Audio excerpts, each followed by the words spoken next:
Welcome to back अपना English grammar में। आज हमारा लेक्चर 2 है past and definite tense. Error detection के हवाले से ये वेरी इंपॉर्टेंट टॉपिक हैं और इससे बहुत सारे जो हैं एमसीक्यूज बनते हैं। और जैसे ही इंडेफिनेट टेंस से ख़त्म होगा हम जो है प्रेजेंट, पास्ट और फ्यूचर इंडेफिनेट टेंस तीनों टेंसेस के एमसीक्यूज आपके सामने लेके आएंगे कि किस तरीके से जो एमसीक्यूज बनते हैं इन पर। ठीक है, तो आज हमारा lecture past and definite tense. Indefinite means unlimited action. ठीक है, इट्स मीन्स जो हैं लातादाद जो एक्शन होते हैं। इंडेफिनेट भी और सिंपल भी इसे कहा जाता है। ठीक है, जो सिंपल इंडेफिनेट जो एक्शन होते हैं उन्हें कहा जाता है। ठीक है, अब सिंबल्स क्या है? Past indefinite. पास्ट मीन्स माजी। ठीक है, ज़माना माजी सादा, इसकी मीनिंग क्या होगी? ज़माना माजी सादा। इंडेफिनेट मीन्स सादा, सिंपल। ठीक है, इसके सिंबल्स क्या है? आप किस तरीके से जुमले को पहचानेंगे कि ये जो है पास्ट इंडेफिनेट टेंस है?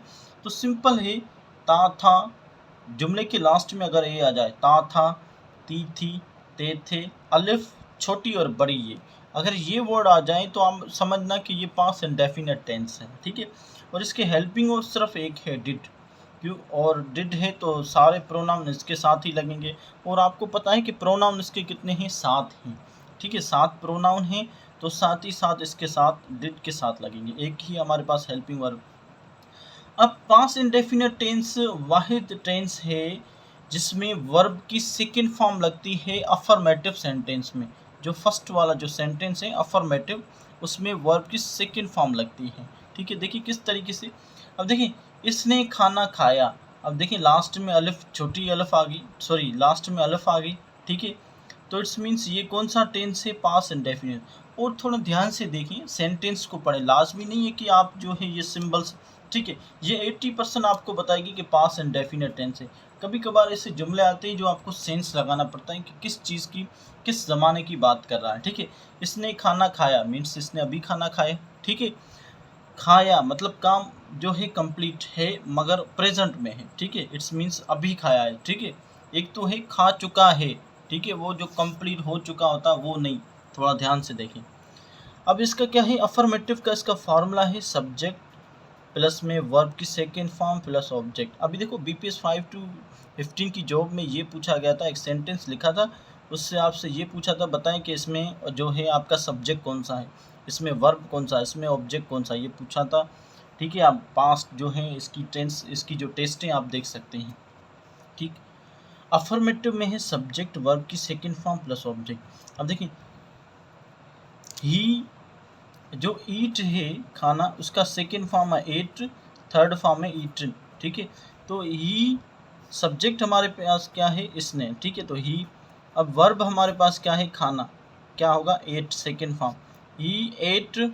उसके बाद क्या खाया? खाना, फूड। ऑब्जेक्ट क्या हमारे पास? फूड, ही एट फूड। ठीक है, उसके बाद नेगेटिव देखिए, subject plus helping verb plus not, verb की फर्स्ट फॉर्म प्लस ऑब्जेक्ट। देखिए, सिर्फ अफर्मेटिव में वर्ब की सेकंड फॉर्म लगती है, बाकी नेगेटिव में क्या होगा? वर्ब की फर्स्ट फॉर्म आ जाएगी। देखिए, सब्जेक्ट क्या है? ही के साथ हम हेल्पिंग और क्या लगाएंगे? Did, he did not. Verb क्या है? ईट, एट है तो ईट कर देंगे first form, he did not eat food. समझ में बात आ गई? Very simple. इसका मतलब क्या होगा? इसने खाना नहीं खाया। इसकी मीनिंग क्या होगी? इसने खाना नहीं खाया। उसके बाद इंट्रोगेटिव मीन्स सवालिया। ठीक है, ये सवालिया जुमले, helping verb plus subject plus verb की फर्स्ट फॉर्म प्लस ऑब्जेक्ट। ठीक है, अब सवाल होगा, हेल्पिंग वर्ब सबसे पहले लेके आएंगे। हेल्पिंग वर्ब क्या है हमारे पास? Did, did. उसके बाद क्या मांग रहा है? सब्जेक्ट, ही, सब्जेक्ट क्या? ही। उसके बाद वर्ब क्या है? ईट। उसके बाद ऑब्जेक्ट क्या है? Food. Did he eat food, इसकी मीनिंग क्या होगी? क्या इसने खाना खाया? ठीक है, उसके बाद इंट्रोगेटिव और नेगेटिव दोनों, helping verb plus subject plus not plus verb की फर्स्ट फॉर्म प्लस ऑब्जेक्ट। ठीक है, आप एक सेंटेंस याद कर लें, लाजमी नहीं है कि आप फार्मूला को याद कर लें, सेंटेंस देख लें, एक जहन में रख लें, उसके तहत आप खुद अपने फार्मूले बनाएंगे। सब्जेक्ट क्या है? Did, sorry helping of did आएगा, उसके बाद सब्जेक्ट ही है, फिर नॉट, फिर वर्ब की first form plus object. Did he not eat food, क्या उसने खाना नहीं खाया? देखिए, ये इसकी जो है मीनिंग होगी। ठीक है, बात समझ में आ गई? मीन्स अफर्मेटिव में सिर्फ सेकेंड फॉर्म लगेगी, उसके बाद सारे जुमलों में जो भी इसके नेगेटिव, इंट्रोगेटिव, नेगेटिव में फर्स्ट फॉर्म वर्ब की लगेगी। और क्यों लगती है ध्यान से देखें, ये जो डिड है, डिड ये ऑलरेडी जो डू है हमारे पास, ठीक है, उसका सेकेंड फॉर्म है डिड, उसके बाद थर्ड फॉर्म इसका क्या है, डन, ठीक है। तो डिड डू से लिया गया है, ठीक है। तो आपको पता है कि एक साथ ही एक ही सेंटेंस में दो हम जो हैं क्या नहीं लगा सकते, सेकेंड वर्ब की सेकेंड फॉर्म नहीं लगती, ठीक है। तो कुछ ऐसे जुमले हैं, कुछ ऐसे स्ट्रक्चर हैं जहाँ पर हम लगाते हैं, मगर ये सिंपल देखें, इसमें जो पास्ट एंड डेफिनेट टेंस में हम सिर्फ डिड आ गया तो उसके बाद फर्स्ट फॉर्म लगाएंगे, ठीक है। ये बात आपको समझ में आ गई, ठीक। ही एट फूड, इसने खाना खाया, इसने खाना खाया। He did not eat food, इसने खाना नहीं खाया। डिड ही ईट फूड, क्या इसने खाना खाया। Did he not eat food, क्या इसने खाना नहीं खाया, ठीक है। अब देखें, मैं घर चला गया, मैं घर चला गया, ठीक है। तो मैं की इंग्लिश क्या है, आई, ठीक है। उसके बाद हम क्या, गया कौन सा टेंस है, देखिए लास्ट में अलिफ है, गया मीन्स काम हो चुका, ठीक है। हो चुका नहीं मीन्स अभी गया, तो इसकी इंग्लिश जो ये कौन सा टेंस है, पास्ट एंड डेफिनेट टेंस है। और जाने को इंग्लिश में क्या बोलते हैं, गो। और उसके बाद इसकी सेकेंड फॉर्म क्या है, वेंट। थर्ड फॉर्म क्या है, गॉन है, ठीक है। तो ये इसकी जो है फॉर्म्स हैं। और लास्ट वन आपको पता है इंग फॉर्म होती है, गोइंग।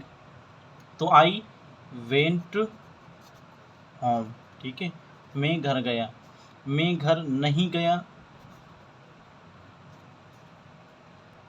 क्या आएगा, I did not go to home या गो होम, ठीक है। डिड आई गो टू या गो होम, ठीक है, गो टू होम, क्या मैं घर गया। Did I not go to home, ठीक है, क्या मैं घर नहीं गया, ठीक है। तो ये इनके जो सेंटेंस हैं इस तरीके से टाइप से बनते हैं, ये इसकी पहचान है।